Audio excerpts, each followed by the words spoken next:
Guys, आप लोगों ने अपनी स्कूल्स की किताबों में पीरियोडिक टेबल तो जरूर देखी होगी और उसके कुछ एलिमेंट आज भी आपको याद होंगे, जैसे कि hydrogen, helium, oxygen, nitrogen, isn't it. लेकिन क्या आपने थोरियम के बारे में सुना है, जो कि एटॉमिक नंबर 90 पे आता है? थोरियम, थोर ईयम। थोर से मार्वल का वो सुपर हीरो कैरेक्टर याद आता है, पर सवाल ये है कि क्या थोरियम और थोर इन दोनों में आपस में कोई रिलेशन है? जी हां, है।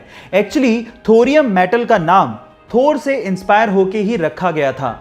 लेकिन आपकी जानकारी को थोड़ा और बढ़ा देता हूं। By the way, German mythology में थोर को द गॉड ऑफ थंडर कहा जाता है और एक्चुअली उसी से इंस्पायर्ड होके थोरियम मेटल का नाम रखा गया था। है ना ये इंटरेस्टिंग फैक्ट? क्या इसके पहले तक ये फैक्ट आप जानते थे? और अगर नहीं जानते थे तो चैट सेक्शन में लिखना मत भूलिएगा।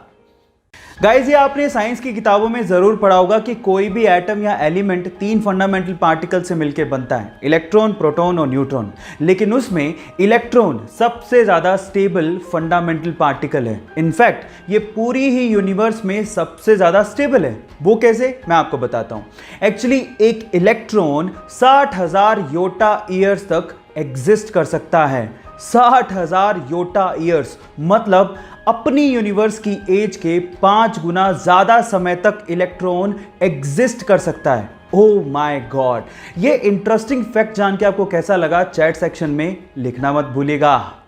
पीने के पानी की कमी और साफ पानी के खत्म होने का डर आज हर देश में है। जहां एक और सभी देश पीने के पानी की कमी के चलते परेशान हो रहे हैं, वहीं रशिया के साइबेरिया में एक झील ऐसी है जहां पर दुनिया का 20% फ्रेश यानी कि साफ पीने लायक पानी मौजूद है।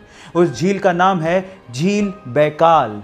जी हाँ गाइस, इसमें दुनिया के 20% साफ पानी का भंडार है और उसके अलावा ये झील लगभग 1600 मीटर गहरी है और दुनिया की सबसे पुरानी झील भी है। नाम है झील बैकाल।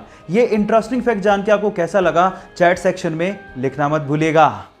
गाइस, मैथ से बहुत लोगों को डर लगता है और उसका फोबिया भी बहुत ज्यादा होता है। इसी वजह से एक बार इंटरनेट पे एक पोस्ट वायरल हो गया, जो पोस्ट आपको अभी वीडियो में दिखाई दे रहा है। मैं आपको उसका ट्रांसलेट करके बताता हूं। इस पोस्ट में ये लिखा हुआ था कि परसेंटेजेस आर रिवर्सिबल, मींस जो 25 का 8% होता है उतना ही 8 का 25% भी होता है और उनमें से एक को आप आसानी से अपने दिमाग में ही निकाल सकते हैं। इसका मतलब मैं समझाता हूं। मतलब यह है कि अगर आप 25 का 8% निकालने बैठोगे तो वो उतना ही आएगा जितना 8 का 25%, और 8 का 25% निकालना बेहद आसान है। 1/4 ही तो करना है और 8 का 25% यानी कि 1/4 कितना होगा? 2। ये इस पोस्ट का मतलब है। ये फैसिनेटिंग सा मैथ्स का फैक्ट जान के आपको कैसा लगा, चैट सेक्शन में लिखना मत भूलिएगा। गाइस, इंडोनेशिया में चावल यानी कि राइस की खेती करने के लिए वो लोग राइस फिश टेक्निक का इस्तेमाल करते हैं। अब ये क्या है, डोंट वरी, मैं आपको बताता हूँ। एक्चुअली इसमें होता कुछ यूं है कि राइस की खेती करने में फसलों के बीच में जो पानी होता है उसमें वो लोग मछलियां छोड़ देते हैं और मछलियों को वो लोग पालते भी हैं।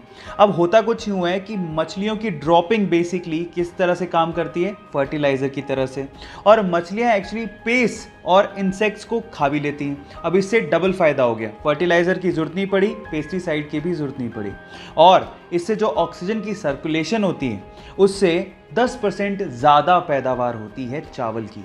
है ना ये कमाल की टेक्निक? आपको ये टेक्निक सुन के कैसा लगा, चैट सेक्शन में लिखना मत भूलिएगा।